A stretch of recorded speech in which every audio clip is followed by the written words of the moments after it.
Hi guys, German grammar से डर लगता है। आज 3 मिनट्स में हम A1 से B2 तक का रोड मैप क्लियर करेंगे। Let's go. A1 का सबसे बड़ा हीरो है कि वर्ब हमेशा सेकंड पोजीशन में होता है। सेंटेंस कितना भी लंबा हो लेकिन स्टेटमेंट में हमेशा वर्ब की पोजीशन सेकंड ही होगी। जैसे कि इश लर्न heute, मतलब मैं आज पढ़ता हूँ या फिर मैं आज सीखता हूँ।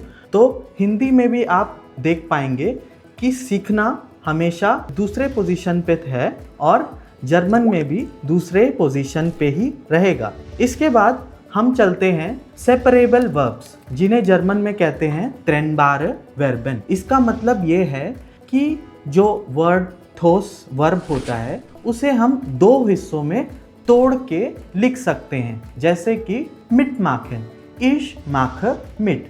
इसमें जो माखन शब्द है वो सेकंड पोजीशन में गया और मिट है वो एंड पोजीशन में चला गया। उसके बाद B1 में हम सीखते हैं कि हम अपने विचारों को या थॉट्स को कैसे एक्सप्रेस कर पाएं। कॉम्प्लेक्स थॉट्स का ओरिजिन हम किस चीज़ से सीखते हैं, वो हम सीखते हैं कनेक्टर्स की मदद से। कनेक्टर्स जैसे कि वाइल, दास, वेन इत्यादि। इसके अलावा और भी जो चीज़ हमें B1 के दौरान और हमारी मजबूत होती है वो है ग्रामर के कुछ एस्पेक्ट्स, जैसे कि adjective endings, relative sentences. Relative sentences बहुत महत्वपूर्ण इसलिए है कि हम अपना सब्जेक्ट जो है, जैसे कि मेरी कार जो लाल है वो कार मुझे बहुत पसंद है, जैसे कि हम वो यूज़ कर रहे हैं सेकंड सेंटेंस में। जो सब्जेक्ट है बार बार रिपीट ना करें ताकि हमारी भाषा और फ्लुएंट बने। अब हम बात करते हैं B2 में।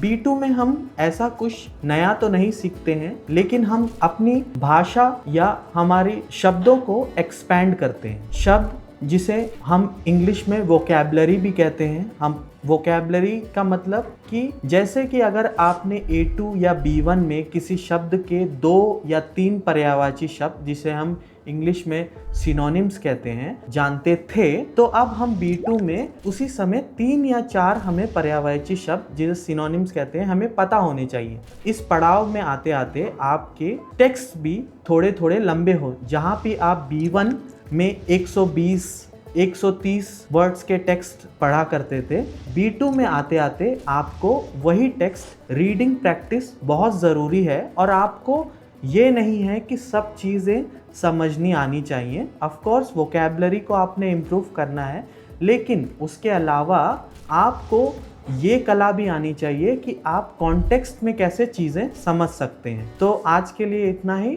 Thank you very much for your attention and I wish you the best for your German language